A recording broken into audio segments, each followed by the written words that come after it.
Salutations everyone and welcome to What Mattered, the show where I tell you what mattered in the news this week. In honor of the anniversary of... Oh shit, alright, time's up fellas, let's do this. LeBron James!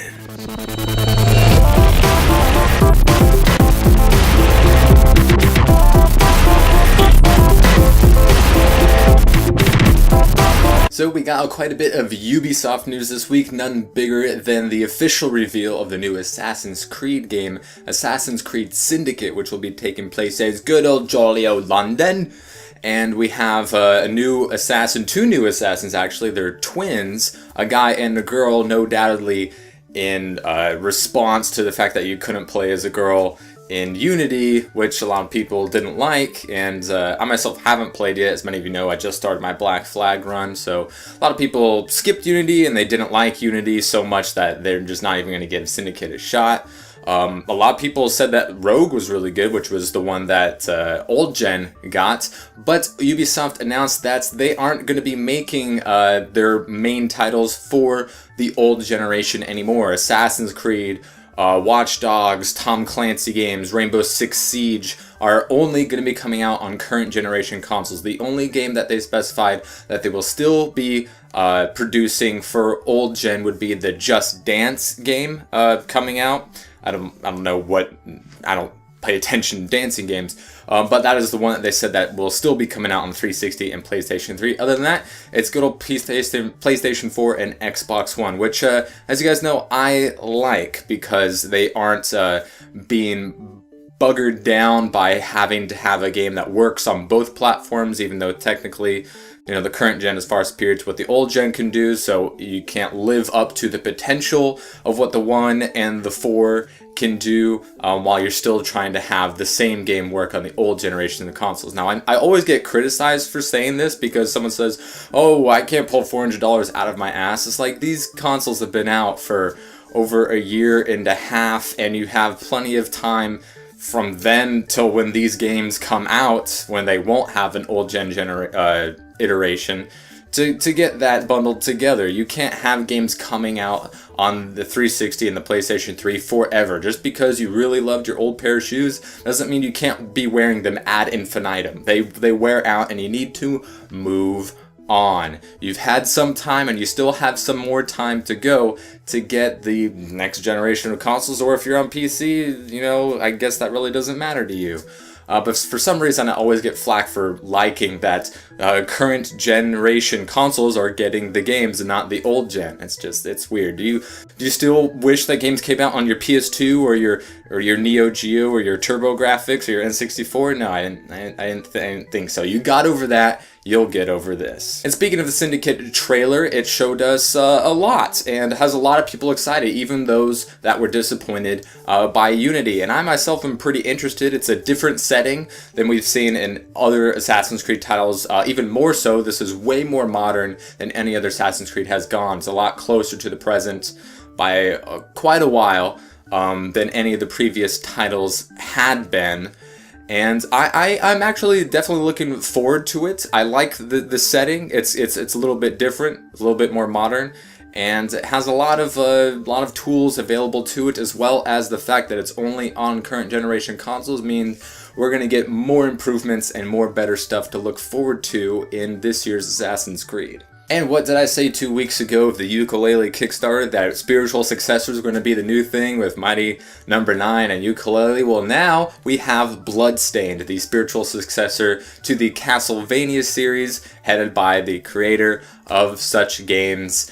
And this Kickstarter's already hit 2 million. It surpassed all the stretch goals that it's had. I think it might have added a couple more since then, but and it's getting a lot of press, and that's like the new thing. It's smart and it's just business as usual. That Kickstarter is amazing because you get publicity because people are giving you money. Back in the day, you had to pay to get publicity. This time, you're getting free publicity for getting money, and with this money, I mean, obviously, this game is as a Castlevania game, and the graphics that they've shown with the concept art is going to cost way more than the $500,000 that was the goal, but they just wanted the backing of the public to show the investors that people wanted this game. So they backed the $500,000, and they've quadrupled that, and the game is supposedly supposed to be costing around $5 million, so the investors, I'm sure, will cover the rest of that cost now that they see that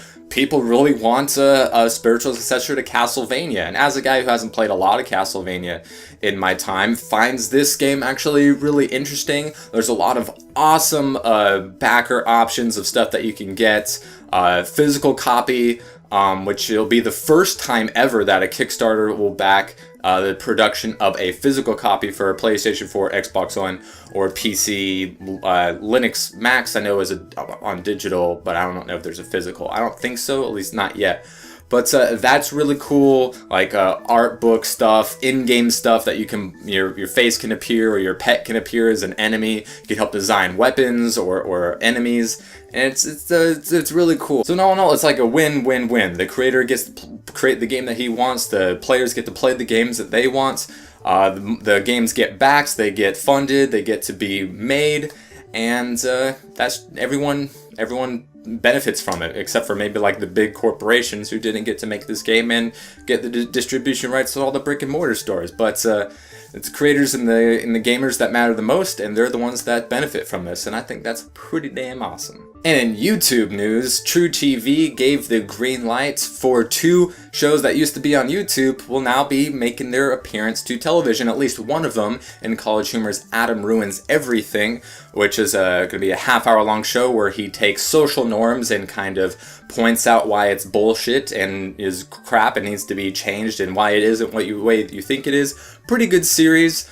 I recommend watching the one on tipping or dogs. Was really good. And truTV greenlit the production of a pilot for Jake and Amir, which I mentioned in the very, very first episode of What Mattered over a year ago, of them trying to get their own TV show. And it wasn't TBS, but truTV greenlit for the pilot. So they ordered the pilot, they're going to make that, and from that we'll see if that gets picked up as well. So keeping my fingers crossed. Yeah, because I really like those guys. A new X-Men spin-off movie has been announced in X-Men New Mutants, which is not a surprise because Fox, like, they have the Mutants and the Fantastic Four and Silver Surfer and stuff, and they're doing the Fantastic Four thing, and they've been doing the X-Men thing rather successfully for the last couple of films, including like the last solo Wolverine, which one was okay, and they have the third and final appearance of Hugh Jackman as Wolverine